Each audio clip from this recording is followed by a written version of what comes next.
Hello everybody. Welcome to another edition of What's Going On. I'm your host, Tom D'Ambra. As always, we're very thankful that you take time for your busy day to join us. Today, folks, we are going to discuss some things, a little bit of the legislation process of our country, and also we're going to sort of look into how they get around the processes that are designed in our system so they can implement policies without having to go into our elected representatives and have them vote on things. And one of the ways that they do this is through an entity called executive orders.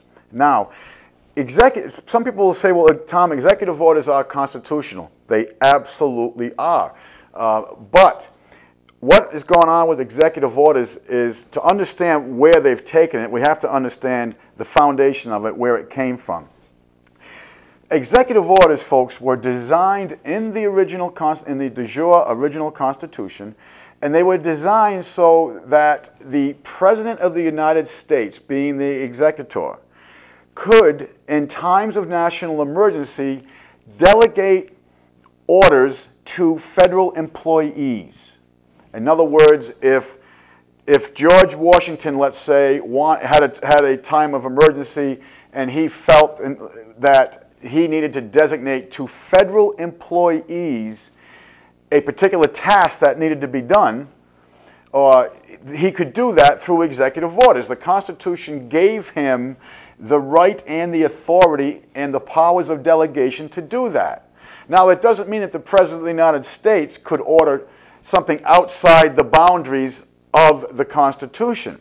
In other words, George Washington couldn't just decide, hey, we're going to go invade a country today without approval from the Congress. Because if you remember that the President of the United States is supposed to be Commander-in-Chief once the Congress has a vote and goes into a state of declared war. All right? So understand, folks, that that's exactly what executive orders were designed to do. They were designed in times of emergency, or if a task needed to be done, the President, being the executor, could delegate to federal employees and federal employees only. He couldn't delegate to the military. He couldn't delegate, of course, there wasn't all these alphabet soup agencies when the federal government was started back in 1789. As we discussed in the show before, the federal government was involved in Treasury, Defense, and Judicial. That was it, and it was not supposed to encroach beyond districts, enclaves, and territories, as in the District of Columbia, or as I've come to call it, the District of Criminals. So, what took place, how did executive orders go from this small and very well-defined authority to this far-reaching, encroaching power? Because as we know, the President of the United States now can sign an executive order without any vote from your representative legislators. Folks, think of the word legislation. Okay, the word legislation literally means to go through a voting process of representatives and then to act upon whichever way the vote came from. So all of our laws and so forth are supposed to be done through legislation. Unfortunately, what's taken place is not only the executive orders, but now we have presidential directives that, if you look up Presidential Directive 51, folks, it's classified. You can't even read it, okay? There has been some leaks, potential leaks, if you would, because I like to verify information, and there has been some information out there which Presidential Directive 51 is very detrimental to our rights and liberties, but I haven't commented on it on the show because I have not studied it or read it verbatim myself. I have heard information from insiders, but I have not studied it ourselves.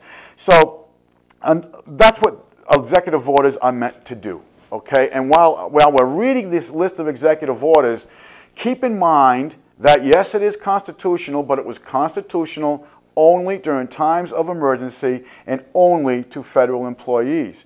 Now, the first president to use executive orders at his bequest outside that defined powers, believe it or not, was President Lincoln.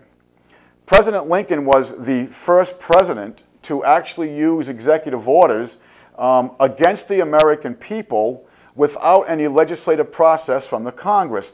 And he did it. He was the first president, the first federal president to actually encroach into the states. Now, I know a lot of people say, oh, come on, Abe Lincoln. I'll tell you, folks, if you want to see the real Abe Lincoln, it's a very interesting book. It's called The Real Lincoln. You'll read that and you'll be shocked. You'll see that he was the first president to actually use his powers through executive orders to do things like stop press. If press was out of what he considered his line, the views that he wanted expressed, he actually shut down different newspapers. He did a lot of things using military troops against civilian population. He also put a lot of people into military tribunals and put them away in jail without going through the habeas corpus procedures that we have as protections against such acts. But Abe Lincoln was the first president to do this, and it has been an ongoing process ever since. If you remember, folks, at one time, I don't remember what show it was, but we read to you verbatim the executive order. I believe it was 1003 and 1004, but don't hold that to me, how President Roosevelt confiscated all the gold and silver from the civilian population without any legislative act through the threat of jail time if you didn't do it. So this has been going on for a very long time. Again, we did get into the Lieber Codes at one point in one of the shows, and the Lieber Codes were all part of the Reconstructionist Act, post-Civil War. And folks, you have to ask yourself, what did they reconstruct? They reconstructed our form of government. Of course, we've gotten into that before in other shows. But understand, again, the foundation of executive orders, the reasons behind it, and the defined limited powers that it had. Now, executive orders, there's literally thousands of them, folks, now, but I wanted to read some executive orders that I feel are going to be used in the very near future on some trumped-up false flag operation. We have got into false flags operations not only in this country, but in all through history. We started way back when Nero burned Rome and blamed it on the Christians and so forth. We also mentioned things like the Reichstag with Hitler and some other false flags, 9/11, the Oklahoma bombing, and so forth. Now, the 9/11, obviously, folks, we have demonstrated quite well that 9/11, unfortunately, was an inside job. And we have demonstrated that on the show, and I'm not going to touch that, but it's going to take another event like a 9/11, because remember what Albert Pike said, when you have these false flag operations, you have to make the next one greater. And he used the figure of at least a 10% greater casualty rate. Because, again, it's the Hegelian dialectic, problem, reaction, solution. They're going to create the problem, they get the reaction from you, and they're going to provide the solution, but the solution is always going to be detrimental to your liberties, and it's going to strengthen their authority. So basically, there's going to be another event in the near future, I feel. And folks, this isn't just me saying this. You know, I mean, this isn't just conjure. This is in their own writings. And we're going to get into one of their writings called the MIAC Strategy Report that hopefully, time allowed, we're going to get into that a little bit today. So these executive orders are already in place to implement different powers, restraints on different facets, if you would, of our society, whether it be transportation, medical, communications, whatever it may be. But I wanted to read these to you verbatim. And I'm going to ask, hopefully you always have a pen and paper handy when you are watching this show, but please, folks, take the quick time and get a pen and paper out, because I'm going to read these verbatim to you so you can research this on your own, all right? And it's called the executive orders. And like I said, there are thousands of them. Now, what's going on with executive orders is, again, I mentioned Roosevelt, but after Roosevelt, President Truman used executive orders greatly to his advantage, particularly with setting up different domestic police and intelligence services throughout the United States. And then what's going on is, of course, President Kennedy signed some executive orders that weren't so detrimental. He also used an executive order that was for the better, that we've gone over on this show, Executive Order 11110, where he actually did an audit of Fort Knox, realized there was no gold, and a certain amount, I forget the figure right now, I think it was $2.8 trillion worth of silver. And basically what he did through executive order is that he signed an executive order nulling and voiding the power of the Federal Reserve Act of 1913 and started issuing government greenbacks, silver certificates that had intrinsic value. And as we've gotten into in this show before, that was the main reason for the demise of President Kennedy. So President Kennedy tried to use the power of executive orders in a way that was favorable to the American people, and it was successful. Very short-lived, because obviously once he was assassinated by the powers from the bankers, President Johnson, who was a puppet to the bankers, came into play, and the executive order was null and void, and you see what road that has taken us down. So I hope you have your pen and paper handy, and let's just start reading some of these verbatim. If you're asking yourself, okay, Tom, how are they going to enforce all these executive orders, you're going to see it through an agency you know is FEMA. Federal Emergency Management Agency. Now, folks, when you study FEMA, you're going to realize something. That 88% of its budget is combatant, in its own words. Again, that's not me just saying this.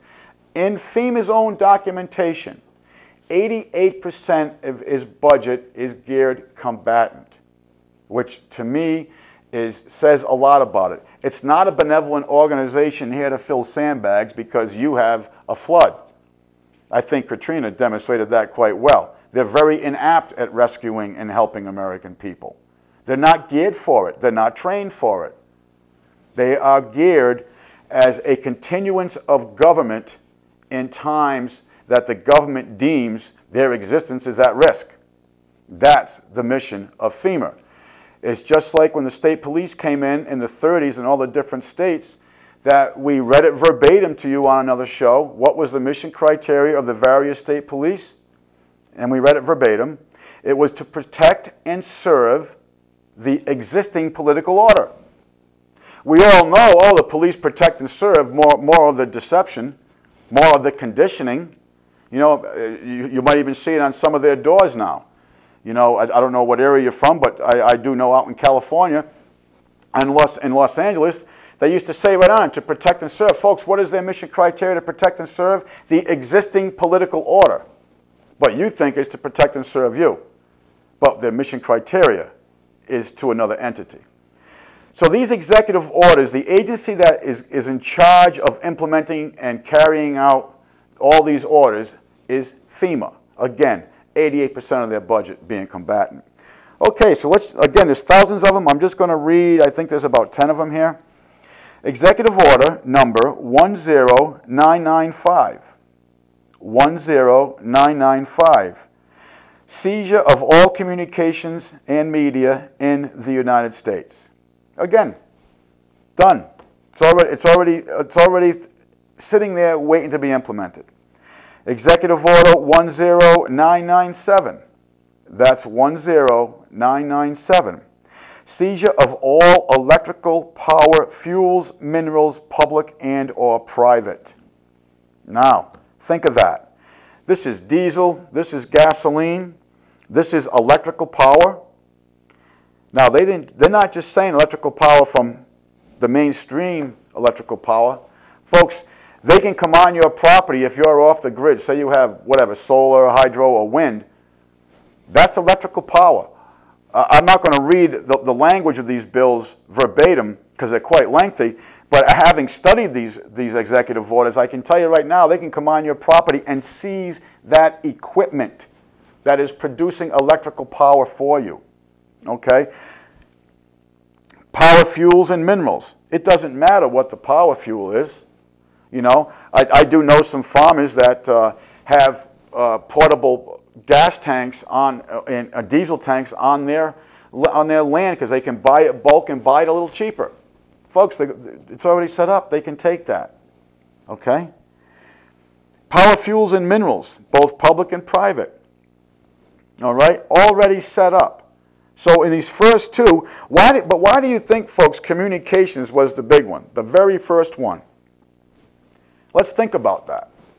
Because if there's a contrived emergency and or a real one, because when the bankers do crash what you call the dollar, and we've gotten into very well in this show, it's not a dollar, it's a Federal Reserve note, it's not money, it's legal tender. If in fact there is an emergency, or when there is an emergency, the very first thing they're going to take hold of is the communications. And the reason being, folks, because if they're going to pull the wool over your eyes again, as they have so many times, the internet is a major, major problem to the globalist. They are very unhappy about it. As a matter of fact, the last Bilderberg meeting that took place here 3 weeks ago in Spain, it was one of the big things on their agenda. What are we going to do about the internet? What are we going to do about the movement going on globally? Zabriskie said in his speech, and I listened to this verbatim, I don't know how they got it out, but I listened to it verbatim, that basically there is a political awakening taking place in the world such as the world has never seen. And they're very concerned about this. Because, folks, we are winning the info war. We're winning the battle of knowledge. And as I tell all my friends, education's our best ammo. Because when we get the word out, and you know, you can't guise truth. Once truth is in your face, there's no guising it. So what they've done is they're trying to limit the truth that is going to come to you in these times of emergency. Now, of course, you can say, well, they have to have in charge of the communication so they can coordinate their efforts. Folks, their efforts are to deceive you. This whole thing is geared to deceive you. You know, they set up the Great Depression in 1933. They deceived the people. What'd they do? They confiscated all the intrinsic value in the country, all the gold and silver, through an executive order that was never passed through representative legislation. All right? So understand this is the reason why that's number one. Because they're going to control it, and they're going to tell you what they need to tell you to get their task done. That's why they're seizing communications. They don't want eyewitness accounts of any particular event, whatever it may be, say 9/11. If you've been watching this show, you've seen multiple documentaries of filming and eyewitness events of that horrific day. And the events that are being filmed and the statements that are being spoken don't jive with the official story. And now millions and millions of Americans are aware that 9/11 was an inside job. Millions. Actually, millions globally. Globally. When you go on the internet and you research this, and there's a lot of educated people in this, folks. Former aviators, physicists. I mean, it goes on and goes on and goes on. So they're trying to put a clamp on that. And they're trying to put a clamp on that with a thing as coming out, as we spoke about before, Internet 2. But back to our executive orders. Communications number one. Because they want to be sure what you're thinking and what you're being told. Because if they control what you're being told, they're controlling what you're thinking. If you don't have all the information to gather it and decipher it, how can you come to a truthful conclusion on any event? You can't. That's why communications is number one. Okay, Executive Order 10999. Executive Order 10999. Seizure of all means of transportation, including personal cars, trucks, or vehicles of any kind, and total control of highways, seaports, waterways, and airports. Okay? That's Executive Order 10999. Seizure of all means of transportation, including personal cars, trucks, or vehicles of any kind, and total control of highways, seaports, waterways, and airports. So, basically, if they do not want you to travel somewhere, you're not going to be traveling somewhere. And they're going to limit where you're traveling to. Let's say that they want you to go to, whatever, a FEMA facility, all right? Folks, all they have to do when you read their own documents, they've got this all planned. And they're going to have the major highways shut down according to their own documents, within 6 hours of the declared emergency. Now, this is the main arteries, the 93s, the 91s, the 95s. Then they're talking 6 to 10 hours to have secondary routes shut down. These would be the roads that were established, the Route 6s and Route 5s, prior to the interstate highway system of the 50s and 60s. Okay? So you're not going to be able to go anywhere if, let's say you live in an urban environment and you know somebody or you have some land, you know, somewhere where you're going to feel a heck of a lot more safer and be able to substantiate for yourself and your family, you may not be able to get there if you don't act quick enough, because the highways, the roadways, the seaports, the airports are all going to be shut down. Now, after 9/11, they shut down all the flights in the United States within a moment's notice. Of course, we did have the 4 flights of the Obama family, Saddam's family, that they flew out to Saudi Arabia for their safety. Hilarious. Folks, the 4 planes that flew out for Osama bin Laden wasn't their family. It was part of the teams that did 9/11. That's all. I mean, think about this. You've got the #1 suspect for the biggest terrorist crime in the history of this country, and you let his supposed brothers and everybody else and anyone who may have information about his whereabouts and so forth, you just shut the skies down, but you let them fly out of the country. Think of how ludicrous that is. If you were an investigator looking for the supposed location of Osama bin Laden, wouldn't you want to speak to his brother? Wouldn't you want to speak to his cousins, his business associates and so forth, if they were on them planes? Unbelievable. Unbelievable. But again, they demonstrated to you their ability and their willingness to implement these executive orders because they shut the skies down. Shut the skies down, and only 4 planes were allowed to leave. And they left with some very, very valuable evidence on them planes. And that's why they were taken out of the country. Job was done. Everybody was successful. We got the effect on the people that we desired. Let's get you out of here. Folks, there wasn't even a crime scene established at the WTC complex. Again, we've gotten into all that before. Okay. Executive Order 11000. Again, that's Executive Order 11000. Seizure of all American people for workforces under federal supervision, including the splitting of families if the government finds it necessary. Executive Order 11000. Seizure of all American people for workforces under federal supervision, including the splitting of families if the government finds it necessary. That one ought to put chills right up your spine. That is just an incredible... Think of their mindset, folks. If we're having a times of emergency, doesn't it make... Who are you going to want to be with? Who are you going to want to be taking care of? You're going to want to be taking care of your family. Your family's going to want you to be taking care of them. It's your responsibility to take care of your family. No, the government's got better plans for you. They're going to divide us up and put us into labor facilities. Think of this. Under federal supervision. Seizure. Let's think of the language here. Seizure of American people. Think of that.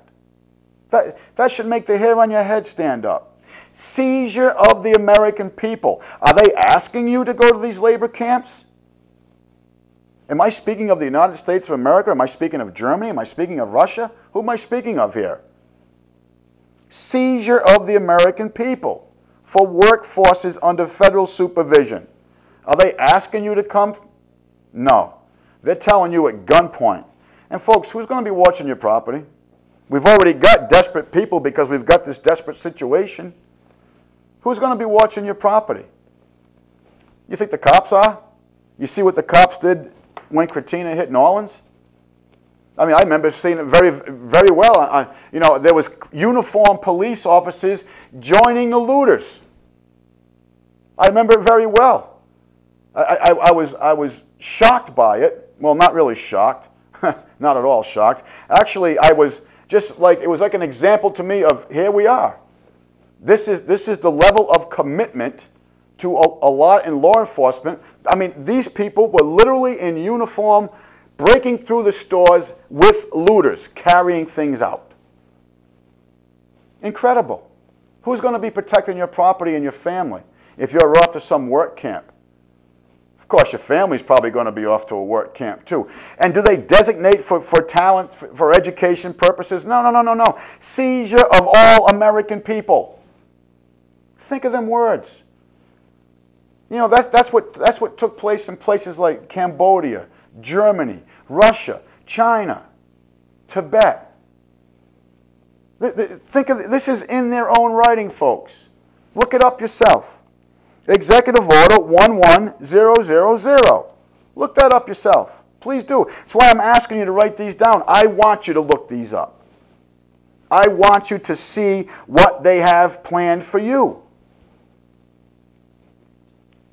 Seizure of all American people. Out of all these executive orders, I will tell you, folks, some of the words that jumped out at me the most. I've been studying, and everyone behind this camera has been studying executive orders for decades. Watching them grow, watching them being implemented, watching them encroach. Out of all of them, these are the words that really jump out at me the most. Seizure of all American people. What country am I speaking of? What time in history are we in that this is in their own writing? This should upset you. And if it does upset you, I'll tell you good that it upset you, because you know why? That means you still care. You still care. That's good. Now we just got to get off the couch and get active. Turn this around. Let your family know this is what's in their own writing. They can seize your home. They're going to seize all your communications. Excuse me. They're going to seize all your electrical power, all your fuels, all your transportation. Folks, we haven't even gone halfway yet. Seizure of all American people. Executive Order 11001. Again, Executive Order 11001. Seizure of all health, education, welfare facilities, public and or private. Unbelievable. Of course, seizure of all the health, that's being done with the so-called Obamacare. You're not even going to have the right to confer on your doctor in privacy. Your doctor's not even going to have the right to analyze you, diagnose your symptoms, and require certain test or any test he feels like, because he's going to have a guideline. Oh, let me see. This person is elderly. This person has a heart condition. Now this person has a lung condition. Guess what, folks? You're not going to be getting the diagnostics that you need. You're not going to be getting the treatment that you need, because it's a point scale. With this new healthcare plan, it's a point scale. How necessary are you to society? How much are we going to put into you, cost-wise? Come on. Can you name a program the government has done on time, correctly, and on budget? I want you to think of that. Because if you can name one, I'm asking you to email us at www.katvwhatsgoingon, and you come up with one program that they've met them 3 criteria. Because I can't discover one. I can't. I haven't been able to either. And I've been studying these people and these budgets in a long time.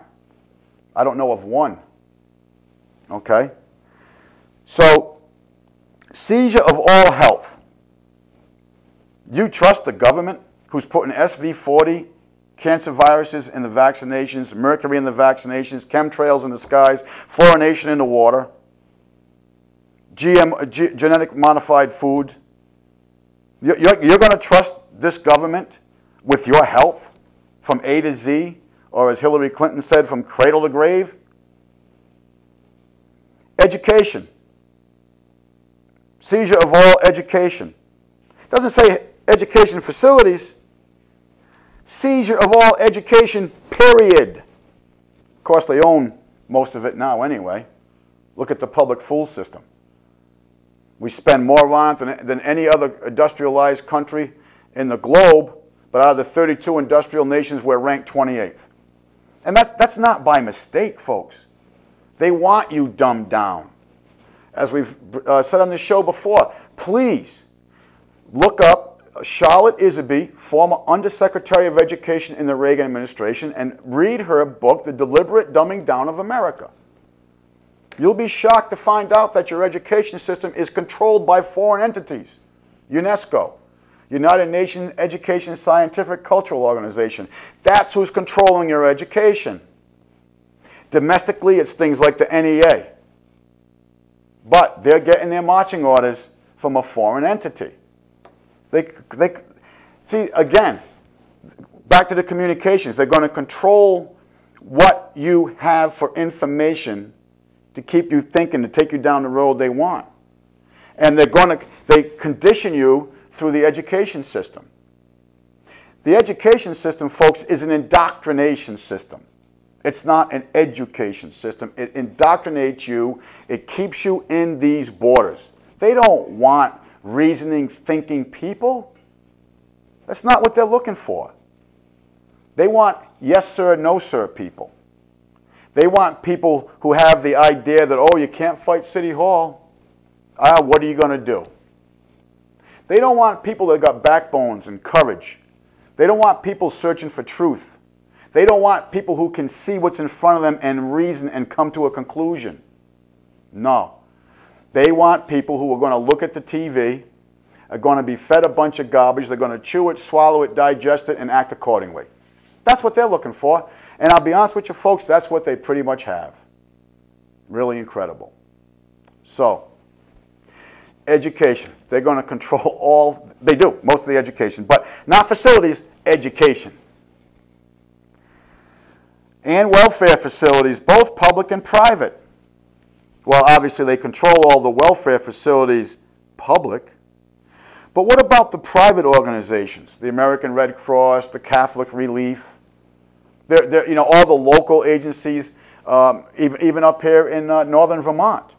There are a lot of good people doing a lot of good work, both for lost and found animals, for abused people, people who are hungry, children who need shoes and clothing. There is a lot of good work done at the private level. And when you research it, folks, you're going to understand something else, that the folks at the private level get a hell of a lot more of a bang of the buck than they do at the public level, the government level, because the government is waste. It's bureaucracy. They just create bureaucracy so they can sustain their jobs. Ask anyone who has to deal in any facet of a government agency, and they'll tell you that the bureaucracy is incredible. Try to build a home and file a permit. It's incredible. You do your taxes every year. Of course, that's not the government, is it, as we've gotten into. IRS is a private organization of the Federal Reserve Bank. But think of that. They're going to control all the charities, both public and private. So does that mean they can seize the funds of private charities? Of course they can. They're going to control all the asset. The physical location, the buildings, the material, the people, the money, any asset they have. They can control it through this executive order. Executive Order 11001. Executive Order 11002. Empower the Postmaster General. Why do you think they got the word general in there? Doesn't that sound military? Postmaster General to register all men, women, and children in the United States. Wow, huh? Think of this. Empower the Postmaster General to register all men. Now you may say, okay, I'll go with the men because you've been conditioned with a draft. But why are they registering women and children? Tell me why. Think why. Think of this. Why do they want to register the children? The answers should make you sick to your stomach, and they should break your heart. The reason why they're going to register the children, folks, is because of everyone's going to be working, producing necessities for the common good. That when they separate the families, just as the Germans did, just as the Russians did, just as the Chinese did, just as the Romans did. They're going to separate the families, folks. That's the reason why they're registering everybody. Okay? That should really upset you. Again, that was Executive Order 11002. Okay. Executive Order 11003.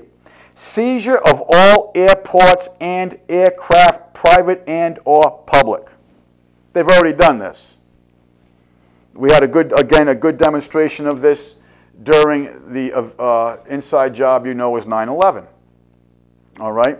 When they seized all the airports, they made everybody land, public and private, and they controlled the skies. Whether you think it was for good or bad, they were able, the system was already in place.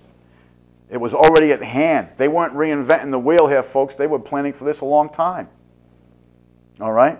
So this is again, I don't know why they have a separate executive order, because up here they already control the seizure of highways, seaports, waterways, and airports.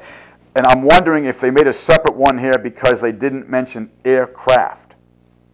Again, because they want to be able to control your travel and what you're bringing with you and what knowledge you have with you. Okay, Executive Order 11004. Seizure of all housing and finance authorities to establish forced relocation designated areas to be abandoned if deemed unsafe. Wow, wow, wow. Seizure of all housing and finance authorities to establish forced relocation designated areas to be abandoned if deemed unsafe. So all they got to do, wave their magic wand and say, the state of Vermont, that's not safe. And away we have to go. Seizure of your house. Kelo versus New London. Remember, we spoke of that before on this show, where the Supreme Court told the class action lawsuit, which is 3 or more parties, against the city of New London, Connecticut, that no, we're not just going to leave our houses because you want to tear them down and put in something that's going to create more tax revenue. And what did the Supreme Court say? As we have demonstrated and read verbatim on this show, the Supreme Court basically told you that you don't own your house, you have no rights to it, and you're at the bequest of the corporation that you know as the government. And now then people's houses, they've left their houses, and I do know someone who lives down in Connecticut who told me about 2 or 3 months ago that the houses are still standing. They haven't done the project yet, but they're vacant. Seizure of all houses. That's everything that's in it, folks. That's your life. That's your life. This is already set up to be done. And folks, they're not going to ask you, oh, would you please come with us? No, this is going to be at gunpoint. This is going to be at gunpoint. And it's not because your area is going to be unsafe. It's not because they're looking out for your well-being. It's going to be because they're seizing the property and they're taking you to, let's say it again, a forced relocation designated area. You know them as FEMA camps. Think of this. Think of what they are setting up to implement against us. This isn't some benevolent organization bringing you food, sandbags, and a Band-Aid. They're going the other way. This is some force of arms entity encroaching upon your life, your house, everything that is your life. And they're taking it because they wrote a piece of paper that says they have the power to do it without representation from your elected officials. This should enrage you. This should absolutely enrage you. And they didn't go through all this, folks, because they may use it someday. The government doesn't work that way. This is all being set up because it will be implemented. And it's very soon. It's not far away. We see it in bits and pieces here and there. We see it at 9/11. We see it at Katrina. These are all sort of like dry runs. You know, what was it, the $16 million worth of trailers that were never used from Katrina? You know, you remember the whole thing about the bridge? The people they wanted to get on the other side of the bridge, and they were shot at, and some were killed because because the floodwaters. They wouldn't let the civilians go on the other side of the bridge. Unbelievable. Unbelievable. So you have to ask yourself, hey, Hitler didn't do this. Hitler didn't write this stuff down. Of course, he just did it. What was that Clinton aide? Oh, I forget his name, and I apologize to you. I forget his name. But he said, and I quote, stroke of the pen, land of the law, kind of cool. And I'm sorry, I cannot remember his name. I apologize. But that was his words. And he was talking about these executive orders. Stroke of the pen, land of the law, law of the land, excuse me, kind of cool. This is the mindset of these people. This is where they are. You're the gerbil in the box. They're looking down at the box and how are we going to have fun here? Oh, we're going to keep in the wheel every day, but you know, we're going to do that, but we're going to make you run around a little bit here. Oh, and if we want to, we're going to come take you and your little box. This is where they are, folks. This is their mindset. Okay, again, seizure, Executive Order 11004, seizure of all housing and finance authorities to establish forced relocation designated areas to be abandoned if deemed unsafe. Again, they're doing it so benevolent. They're doing you such favors. Do you remember when the Rodney King riots took place? And they were burning neighborhoods and murdering people. The guy's name was Denny, I believe, his last name. They dragged him out of the truck. They beat him to a pulp of his life. Another black man came to his aid and got him away from the. They were smashing his head in with cinder blocks. Do you remember that? He was just a guy driving down the road trying to make a living. All right? And you know what I remembered most about that whole event? Was this.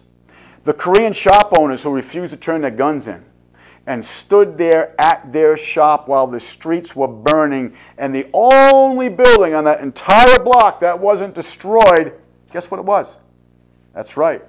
It was the shop that the Koreans had that they protected themselves because they knew they couldn't trust the police.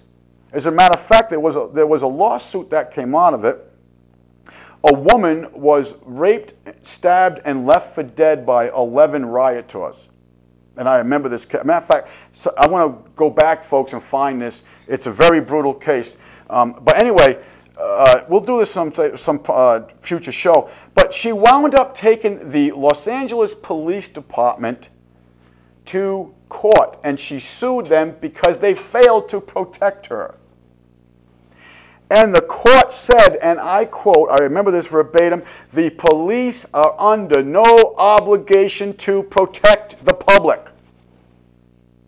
Of course they're not. What's their stated mission criteria? We just said it earlier. To protect and serve the existing political order. They're not here to protect you. They're here to keep you at bay. Folks, think about what back in the 40s and 30s, when a lot of the union movement was going on and all the strikers, who did the police go and tear gas and shoot and everything else and beat? Who did they go and beat?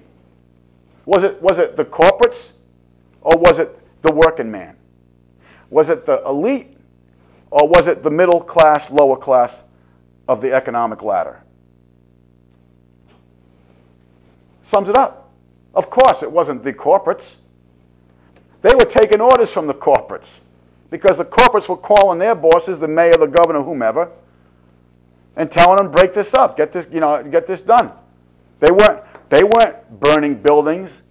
No, they were making a statement. They were trying to peacefully go about in a way to better themselves, and not at the detriment of society, at the detriment of the corporation. Who did the police protect? The existing political order.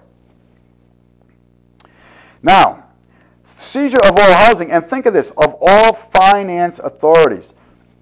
Excuse me. Finance authorities. Folks, this is anybody. So let's just say, is your bank a finance authority? Gee, I would think so. And when they seize that bank, what do you think also is going to be seized in it? all the assets of that bank. Is your checking account an asset of that bank? Absolutely. Is your savings account, your CD, is that an asset of that bank, of that financial institution, credit union, bank? I don't care what it is. It says basic right here, financial authorities. So while they're seizing that bank, they're seizing your life financially. They've already seized your house, your food, your communications, your guns. They've divided your families and relocated you.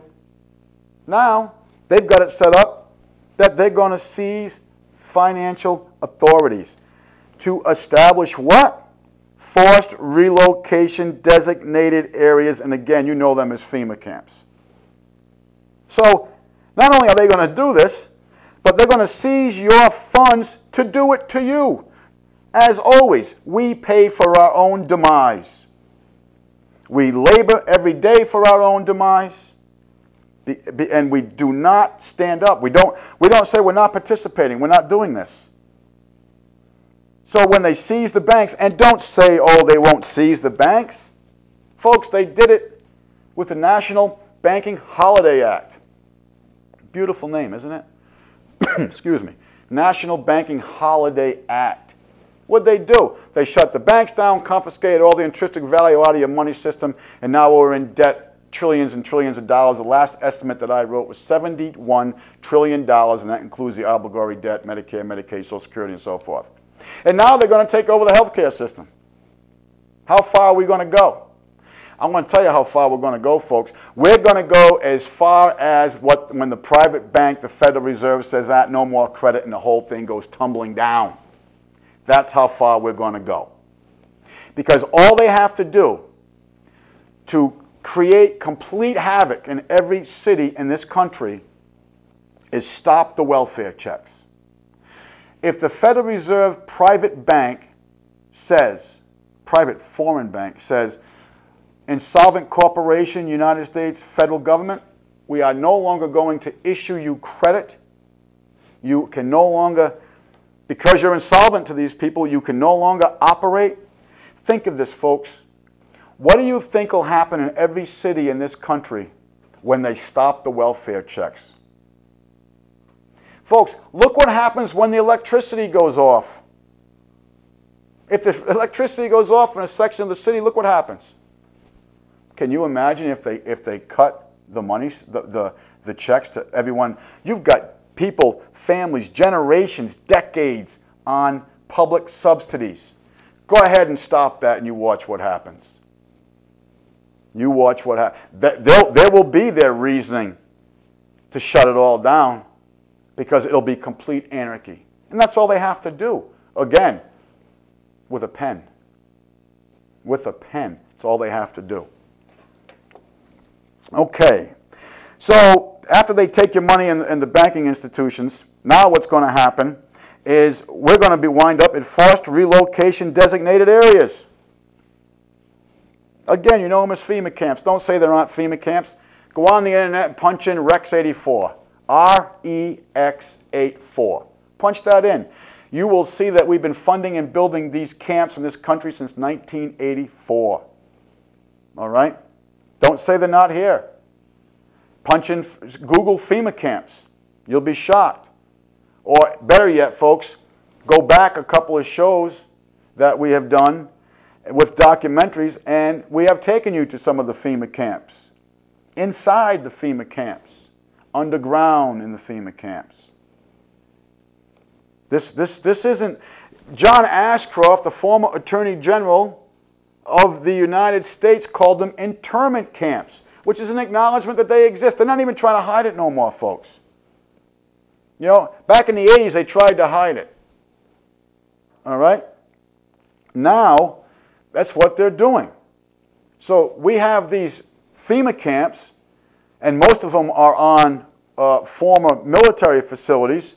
So there's already a secured area, so you can't really see what they're building and what they're doing. The only reason why we have this information is, you know, trifold actually. We have it through their own documentation.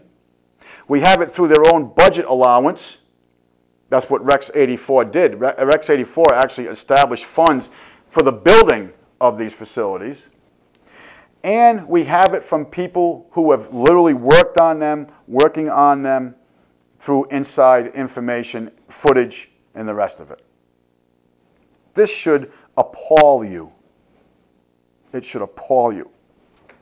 Okay. So after they've taken your house and they've taken your money and they've taken your bank, now they're going to establish these forced relocation designated areas. It's all done, folks.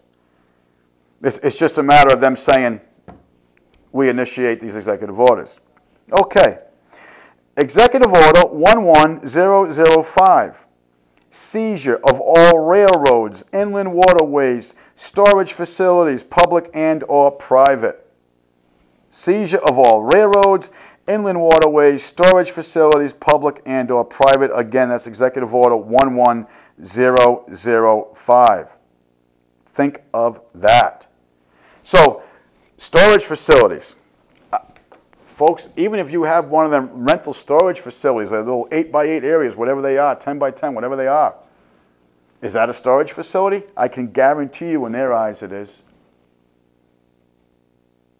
Think of that. Do you have any habeas corpus? Are you secure in your property and papers as the Constitution guarantees you? No, you're not. You're not secure now. Patriot Act, Homeland Security Acts, and so forth have done away with habeas corpus. It no longer exists in this country. No longer exists. And we have read that to you verbatim. I think it was Section 208 of the Patriot Act. All right? So, they're going to seize the railroads, again, any methods of traveling, inland waterways, storage facilities, public and private. You know that as a blockade. And a blockade is an act of war. In international law, folks, a blockade is an act of war. We have a partial blockade going against Iran. According to international law, that is an act of war. According to international law, Executive Order 11005 is an act of war against the American people. But then again, we're talking about an entity that in the 1933 Trading with the Enemies Act declared the American people the enemy of the United States government. We read that verbatim to you. We showed you the original bill, which was the 1917 Trading with the Enemies Act. We read that verbatim. And then we showed you and read verbatim the amendment in 1933 that changed the definition of the enemy of the United States government. And what was the new definition? It was you and I. And again, why does this year 1933 keep coming up with these kind of acts? I'll tell you why. Because the corporation that you know as the United States government went insolvent to a bunch of foreign bankers. Because they took over our money system just 16 years earlier and destroyed the most prosperous, laissez-faire economy the world has ever known. Baron Rothschild said it the best. Give me control of a nation's currency. I care not who makes its laws. Why? Folks, all this executive orders, and this is only what? 3, 6, 10 of them. Only 10. There's thousands of these. You know what's really interesting? When you go back and you read the original executive orders, you want to know what the first, I think it's 18 executive orders were? Martha Washington, through George Washington, giving orders to federal employees about what drapes they were going to use at the White House and what dishes they were going to have and things like that. That was the first executive orders. It was, again, the president delegating to federal employees. This has been completely turned around, and has been turned around as a benevolent act against the people? No. No. They're writing all this down to use this, folks. Folks, Hitler didn't do this. Hitler didn't do this. This is written, it is set up, it's facilitated, and now it's just waiting to be implemented. And the time, what was it that Rockefeller, John David Rockefeller said, was basically that all we need now is the proper crisis at the proper time. Remember Ramiel when he said, you don't want to waste a crisis? And he said, and what I mean by that is when times of a crisis, you can get things done that ordinarily would not be accepted. And again, we're back to the Hegelian dialectic. Problem, reaction, solution. Create the crisis. Create the problem. Get the reaction from the desired reaction from the people that you want. Here's the solution, and the solution is going to be detrimental to you. It's going to strengthen our authority. It's going to build our purse strings, but we have to do it for our own good. And what was it John Adams taught us so well? Necessity is the cry of tyrants. We have to do this for your own good. We have to seize the communications. We have to seize the electrical power, fuels, and minerals. We have to seize all the transportation, personal cars, trucks, vehicles of any kind, and total control of highways, seaports, waterways, and airports. We have to seize the American people for workforces under federal supervision, including the splitting of families if the government finds it necessary. We have to seize the health, education, and welfare facilities, both public and private. We have to empower the Postmaster General to register all men, women, and children in the United States. We got to seize all the airports and aircraft. We got to seize all of your housing, the finance authorities to establish relocation designated work areas. We got to seize all the railroads, the inland waterways, the storage facilities. We have to do this for your own good, and you're going to pay for it with your money that you have in the bank. Because we're going to seize. Folks, it ain't just the money. Financial authorities, think of the stock markets, which is a facade, but that's another show for another time. Think of that. It ain't just the banks. Think of the stock markets. Think of the CDs. Think of the, they call them the bond babies, all these people that were fortunate enough to be left, bonds and different funding in their life because someone, was successful enough before this person was born to leave them a trust fund. Seized. Financial authorities, public and private. What about the welfare system? What about the churches? It doesn't matter, folks. There is no safe line. The encroachment is complete. This is where we are. This is what's being set up for you in the next crisis that they create. What was it that Franklin Delano Roosevelt said? Nothing happens in politics by chance. Folks, I hope you have written these executive orders down. I know some of this information is very disturbing. And I know a lot of it's shocking because Dan Rather's not telling you this. The public fool system's not going to tell you this. It's because of the funding of public access television that and shows like this and many others throughout the country that you're going to find out information like this. And your responsibility as a citizen, and there is responsibilities as being a citizen, is to research all these numbers. I just read these verbatim to you. Go ahead and research this. Because now, then you can get in, this is the title of the executive order that I just read. When you get into the language, how they're going to implement this. It's frightening. It even frightens a guy like me who's been studying these people since the 70s. It's frightening. And have they put all these mechanisms in line not to use them? I think we're a little bit wiser than that. Folks, with that being said, we are very, very thankful that you take the time from your day to watch us. We obviously are touching on information that certain interests in the public eye do not want out there. We have been touching our money system. We're at about a year now for this show, and I've received hundreds of compliments, positive feedback from people, and we're very thankful that you do take the time from this show. And what we ask from this is that you take the information that we're gathering to you and we're reading verbatim to you, and you go further with it. You do your own research. You find out even more than what we're telling you because we only have an hour. I could be here for 10 days reading executive orders. There's thousands of them. Okay? It's your responsibility, and when we close the show, we always say, your government is your responsibility.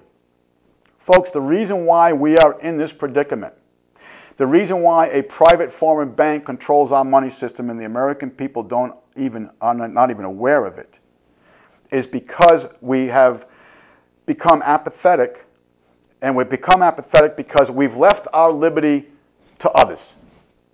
We're not active no more. This should disturb you enough that you will get off the couch, and if you don't have a computer, go to the library. And it's not going to take you long. Just Google executive orders of the United States federal government. You'll be shocked. You'll be shocked. Read these executive orders verbatim. Let your friends, let your family know what is about to go on. It's for the benefit of all of us that we awaken as a people and say we are not going to participate in this system. And with that being said, again, thank you for watching. And as always, we remind you that your government is your responsibility. Thank you.